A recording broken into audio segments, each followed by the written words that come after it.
बहुत देर हो गई। ये अमित अभी हॉस्पिटल से नहीं लौटा बहू को दिखाकर। हाँ माँ, बहुत देर हो गई। अमित, क्या कहा डॉक्टर ने? हाँ, सोनम को जॉइंटिस और टाइफाइड दोनों एक साथ हो गया है और वह बहुत कमजोर भी हो गई है। डॉक्टर ने कम से कम 1-2 महीने तक बेड रेस्ट की सलाह दी है और दवाइयों के साथ परहेज करने को भी कहा है। चलो सोनम, तुम कमरे में रेस्ट करो। माँ, सोनम के लिए परहेज वाला खाना बना दो। डॉक्टरों ने वही खाने के लिए बोला है। तब तक मैं उसे उसकी दवाइयाँ देता हूँ और बता देता हूँ कौन सी दवाई कब खानी है। देख बेटा, देखो अमित, इस उम्र में मुझसे तेरी बीवी की देखभाल नहीं होने वाली है। वैसे भी डॉक्टर लोग बड़ा चढ़ाकर बातें बता देते हैं। कौन सा उसे झाड़ू पोछा बर्तन करना है? खाना तो अपने लिए वह खुद ही बना सकती है, उसमें कौन सी ताकत लग जाएगी? मेरे से ये सब उम्मीद मत करना। माँ, सोनम को जॉइंटिस और टाइफाइड दोनों एक साथ हो गया है। साफ दिख रहा है कि वो कितनी कमजोर हो चुकी है और इन बीमारियों में आराम करना ही महत्वपूर्ण होता है। और तुम बोल रही वो अपना खाना खुद बना ले, जो कि वह ठीक से खड़ी भी नहीं हो सकती है। देख अमित, ऐसे ही मुझे अभी सबका खाना बनाने का काम करना पड़ेगा। वह महारानी तो बिस्तर पकड़ चुकी हैं, ऊपर से उसके लिए मरीजों वाला खाना बनाना मेरे बस की बात नहीं है। ऐसा कर उसे उसके मायके छोड़ाओ, वहीं पर उसकी खातिरदारी हो जाएगी। तो यहाँ उम्मीद मत कर कि मैं तेरी बीवी की कोई खातिरदारी करने वाली हूँ। कैसी बातें कर रही हो माँ? सोनम को मायके छोड़ दूं, वह भी इस हालत में? वहाँ पर कौन है जो उसकी सेवा कर देगा? उसकी माँ है जो कि बीमार रहती है, उनके हाथ में कुछ है ही नहीं, वह उसके लिए कैसे कुछ कर पाएंगी? आपको भी पता है उसकी भाभी है जो ननद का आना बिल्कुल पसंद नहीं करती हैं। मैं कैसे सोनम को उसके मायके छोड़ दूं? और माँ, नेहा भी तो है तुम्हारी मदद के लिए। तुम बाकियों का खाना बना लेना, सोनम का खाना नेहा बना दिया करेगी। इतना तो नेहा कर ही सकती है ना। माँ, आप दोनों मिलकर 1-8 महीने किचन संभाल लोगी, ऐसी कोई बड़ी बात नहीं है। भैया, मुझसे ऐसी कोई उम्मीद मत करो। मेरा कॉलेज है, मैं कुछ नहीं करने वाली हूँ। हाँ नेहा, तुम और माँ कितनी अच्छी बातें कर रही हो। जब सोनम सबके लिए काम करती थी तो वो अच्छी थी, पर आज उसे जब जरूरत पड़ी तो तुम दोनों किनारे हो गए। बकवास मत करो अमित, बहू का फर्ज होता है ससुराल वालों की सेवा करना। पर हम तुम्हारी बीवी के नौकर नहीं कि उसकी सेवा करते रहें। चुपचाप जाकर अपनी बीमार पत्नी को उसके मायके छोड़ाओ। हम उसे यहाँ बिठाकर नहीं खिला सकते। जब वह वहाँ ठीक हो जाएगी तब ले आना। बहुत हो तो उसके इलाज के पैसे भी दे देना। और क्या चाहिए? पर इस उम्मीद में मत रहना कि तुम्हारी माँ बहन तुम्हारी बीवी की सेवा करेंगी। या बहू है, यह इस घर की बेटी नहीं है जो उसे हम सिर पर बिठा कर रखेंगे। समझे तुम? बड़ा आया है अपनी बीवी की सेवा मुझसे करवाने वाला। कान खोलकर सुन लो तुम सब। सोनम कहीं नहीं जा रही है, वह यहीं रहेगी। मैं करूंगा उसकी सारी सेवा। कोई जरूरत नहीं तुम लोगों को मेरी बीवी की सेवा करने के लिए। वह मेरी बीवी है, मैं देख लूंगा। लेकिन मैं उसे उसके मायके कभी नहीं भेजूंगा। हर कदम पर उसने मेरा और मेरे घर वालों का साथ दिया है, और आज बीमार है तो हम उसका साथ छोड़ दें? मेरी तुम लोगों जैसी छोटी सोच नहीं है। माँ बाप की बातों में आकर कहीं ये मुझे मायके ना छोड़ दे। मायके में तो मेरी भाभी मेरा जीना ही मुश्किल कर देगी, क्योंकि माँ के हाथों में तो अब कुछ रहा नहीं। ऊपर से माँ बीमार भी रह रही है। ये सोच के तो मेरा दिल बहुत घबरा रहा है। तुम क्यों रो रही हो सोनम? तुम चिंता मत करो, मैं हूं ना। मेरी वजह से तुम्हारी अपने माँ पापा और बहन से लड़ाई हो गई। मुझे ये सोच के बहुत घबराहट हो रही है। तुम उसकी चिंता मत करो।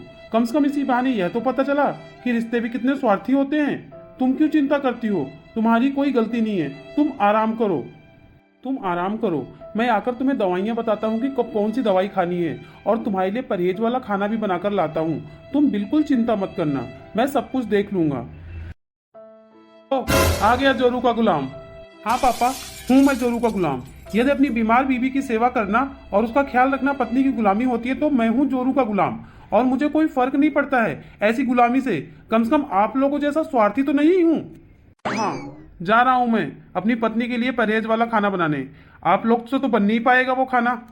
देख रहे हैं आप कैसी अपनी बीवी के लिए हमसे जबान लड़ा रहा है। हाँ, तुम सही कह रही हो। तो सोनम, मैं तुम्हारे लिए क्या लेके आया हूँ? सूप बनाकर लाया हूँ। सोनम, तुम फटाफट इसको खा लो, उसके बाद तुम्हें दवा भी खानी है। देखते हैं कितने दिन ये सब कुछ कर लेता है। आखिर ऑफिस भी तो जाना है। प्यार कर उसे उसके मायके तो उसको छोड़ना ही पड़ेगा। हाँ माँ, हम तो कुछ भी नहीं करने वाले हैं। हम उसके नौकर नहीं हैं। मुझे बहुत डर लग रहा है। मेरे पास तो उठने की शक्ति भी नहीं है। जब तुम कल ऑफिस चले जाओगे तब मैं क्या करूँगी? मैं तो एक गिलास पानी के लिए 100 बार सोचती हूँ। तुम चिंता मत करो, मैं सब देख लूंगा। हेलो सर, मेरी पत्नी की तबीयत बहुत खराब है, इसलिए मुझे 1 महीने की छुट्टी चाहिए। देखो अमित, तुम्हें छुट्टी तो मिल जाएगी, और तुम्हारी ये प्राइवेट नौकरी है, इसलिए तुम्हें इस महीने की तनख्वाह नहीं मिल पाएगी। ठीक है सर, मुझे छुट्टी की ज़्यादा ज़रूरत है, तनख्वाह की नहीं। क्या कर रहे हो? तुम्हारी 1 महीने की तनख्वाह कट जाएगी, परेशानी हो जाएगी। कुछ नहीं होगा। क्या इतने दिनों का कुछ कमाया नहीं है क्या? कुछ जोड़ा नहीं है क्या? 1 महीने की तनख्वाह नहीं मिलेगी तो क्या होगा? हम मैनेज कर लेंगे। और मैं तुम्हें इस हालात में अकेला छोड़कर ऑफिस नहीं जाने वाला हूँ। ठीक है, तुम आराम करो, मैं अभी आता हूँ। देख, तेरी वजह से क्या हुआ? तेरे पति की पूरे महीने की तनख्वाह ही चली जाएगी। शर्म नहीं आती तुझे ऐसे नाटक करते हुए? माना कि तू बीमार है, लेकिन इतनी भी बीमार नहीं है कि अपने लिए खाना ना बना सके, जो ऐसे नाटक करके पति को ऑफिस नहीं जाने दिया। कमाएगा नहीं तो घर कैसे चलेगा? क्यों उसे जोरू का गुलाम बनाकर रखा हुआ है? माँ जी, मैं तो उन्हें बोल रही थी कि आप ऑफिस चले जाइए, लेकिन वो ही नहीं माने। आप लोगों की हिम्मत कैसे हुई ये सब बातें मेरी बीवी को बोलने के लिए? वह मेरी पत्नी है, तो उसकी बीमारी में उसका साथ देना मेरी जिम्मेदारी बनती है। मैं अपनी जिम्मेदारी निभाऊंगा। शर्म नहीं आती आप लोगों को ऐसी बातें करते हुए? पापा, जरा सोच कर देखिए, माँ बीमार होती तो क्या आप उनका साथ छोड़ देते? और नेहा, क्या अगर कभी तू बीमार पड़ गई और तेरा पति तुझे यहाँ लाकर रख दे तो तुझे अच्छा लगेगा क्या? चुप हो जा, तू तो है बस जोरू का गुलाम। चलो यहाँ से, चुप हो जाओ। तुम चिंता मत करो, जिसे जितना बोलना है बोलने दो। मैं तुम्हारे साथ हूँ और हमेशा तुम्हारे साथ रहूंगा। तुम बस आराम करो। अब बहू के होते हुए मुझे इस घर में खाना बनाना पड़ेगा। क्या जमाना आ गया है? बेटा बहू आराम करे और माँ बाप बनाकर खिलाए।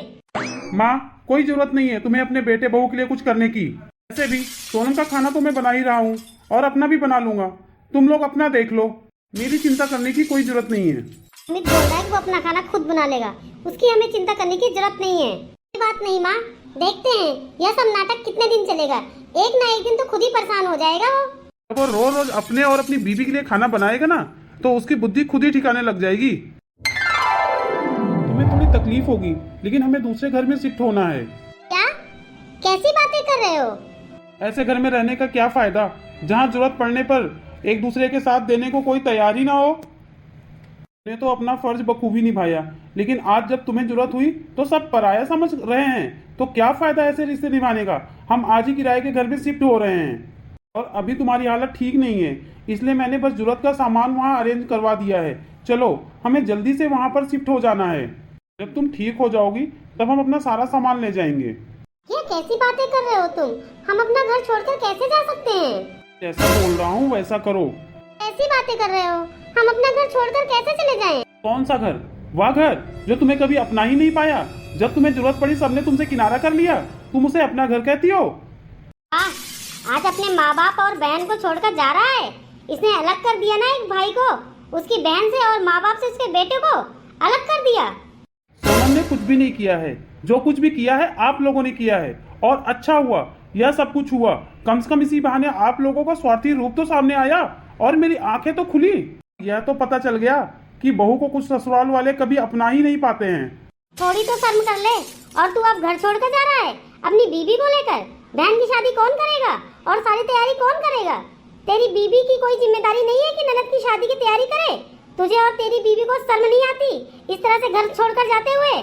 अपनी सारी जिम्मेदारियों से भागते हुए तुझे शर्म नहीं आई? वह अब इस घर की बहू बन गई और जब उसे जरूरत थी तब तो उसे उसके मायके छोड़ाओ। वाह माँ, क्या कानून है तुम्हारे। जब अपना काम हो तो घर की बहू, और जब बहू को जरूरत हो तो वह बाहरी औरत। बहुत खूब माँ, क्या बात कही है। कान खोलकर सुन लो माँ, सोनम अब इस घर का कोई काम नहीं करेगी। आज तुम लोगों ने मेरी आंखें खोल दी है। सोनम को तुम लोग आज तक अपना नहीं पाए और ना ही कभी अपना पाओगे, यह बात मुझे बहुत अच्छे से पता है। तो फिर सोनम क्यों इस घर की जिम्मेदारी उठाए? वह मेरी पत्नी है, सिर्फ मेरे परिवार की जिम्मेदारी उठाएगी, मेरे अपने खुद के परिवार की, ना कि मेरे माता पिता और बहन की जिम्मेदारी। तो मैं भी नहीं उठाने वाला, क्योंकि वह आपकी बेटी है ना। आप जानिए, जब वो अपनी भाभी की जरूरत के वक्त खाना नहीं बना सकती, यह बोलकर कि मुझसे उम्मीद मत करना, फिर वो मुझसे उम्मीद कैसे कर सकती है? मेरी भी कोई जिम्मेदारी नहीं है उसके लिए, ना ही मेरी पत्नी की। नेहा आपकी बेटी है, उसकी जिम्मेदारी उठाना आप लोगों का फर्ज है, क्योंकि बच्चों की जिम्मेदारी माँ बाप के ऊपर होती है, ना कि भाई के ऊपर। हाँ, मेरी जिम्मेदारी आप लोगों के प्रति है, तो आप लोगों की सेवा मैं करूंगा, तन से भी और धन से भी।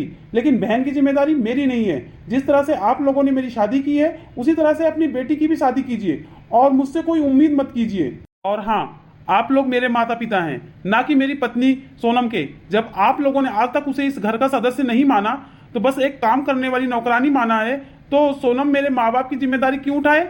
आपकी जिम्मेदारी उठाना मेरा फर्ज है, ना कि सोनम का। क्योंकि सोनम के लिए आप लोगों ने कुछ भी नहीं किया। सोनम की जिम्मेदारी अपने माँ बाप के प्रति बनती है, ना कि आप लोगों के प्रति। ऐसा मैं इसलिए कह रहा हूँ क्योंकि ऐसा कहने के लिए आप लोगों ने मुझे मजबूर किया है। और अब आप लोग कान खोलकर सुन लीजिए, सोनम के लिए या आप लोगों के लिए अब कोई काम नहीं करने वाली है, ना ही कभी आप लोगों की कोई सेवा करने वाली है। जो कुछ भी करूंगा मैं करूंगा। मेरी पत्नी से कोई उम्मीद मत रखिएगा। सोनम चलो बैग लो और चलते हैं यहाँ से। बेटा तुम ऐसा क्यों कर रहे हो? मैं और मेरी पत्नी यह घर छोड़कर जा रहे हैं। आपको अपनी बेटी की शादी जैसे करनी है वैसे कीजिए, मुझे उससे कोई लेना देना नहीं है। और हाँ, मुझे बहुत अच्छे से पता है आपके घर के 2 हिस्से बराबर होंगे, या फिर आपकी मर्जी। आप चाहे तो पूरा भी अपनी बेटी को दे सकते हैं, लेकिन आप लोगों की जिम्मेदारी जितनी मेरी बनती है उतनी आपकी बेटी की भी बनती है। कान खोलकर सुन लीजिए, जब भी जरूरत पड़ेगी नेहा को तो यहाँ आकर आप लोग के लिए सब कुछ करना पड़ेगा। तो एक बेटा करता है, लेकिन मेरी पत्नी कुछ भी नहीं करेगी। जो मैं उसके सर का फालतू का बोझ डालूं, वह भी उनको बोझ जिन लोगों ने उसके लिए कुछ भी नहीं किया, कभी कुछ नहीं सोचा, उसे आज तक नहीं अपना पाए, कभी घर का सदस्य नहीं समझा उसे। लेकिन आप सोनम को वह सारा सम्मान मिलेगा अपने पति के घर में, मेरे घर में। यदि मन करे तो अपनी बेटी की शादी का कार्ड भेज दीजिएगा मेहमानों की तरह। मैं और मेरी पत्नी आ जाएंगे, लेकिन इससे ज्यादा उम्मीद हमसे मत रखिएगा। ना मन करे तो कार्ड मत भेजिएगा। मुझे भी कोई जरूरत नहीं है ऐसे स्वार्थी रिश्ते की। अरे बेटा, तू तो हमारी बात का बुरा मान गया। हम बूढ़े हो गए हैं, कुछ भी बोलते हैं, हमारी बातों को दिल पर क्यों लेता है? हाँ बेटा, तेरे अलावा हमारा और है ही कौन? और सोनम हमारे लिए नहीं सोचेगी तो कौन सोचेगा? हाँ भैया, आप इस तरह हमें छोड़कर नहीं जा सकते हैं। जिस जुबान से कल तक आग निकल रही थी, आज अलग होने के नाम से ही शहद टपकने लगा। हाँ भैया, छोटी सी बात को दिल पर लेकर बैठ गए। हमने तो ऐसे ही बातों बातों में बोल दिया था। अभी तुम्हारी पत्नी है और इस घर की बहू है, उसके लिए हम नहीं करेंगे तो कौन करेगा? आप भाभी को लेकर कहीं मत जाओ, भाभी की पूरी सेवा होगी उनके ससुराल में। मैं अब तुम लोगों की चिकनी चुपड़ी बातों में आने वाला नहीं हूँ। तुम लोगों का असली रंग में देख चुका हूँ, और मुझे जो बोलना था मैंने बोल दिया। जिम्मेदारी मेरी है तो मैं पूरी करूंगा।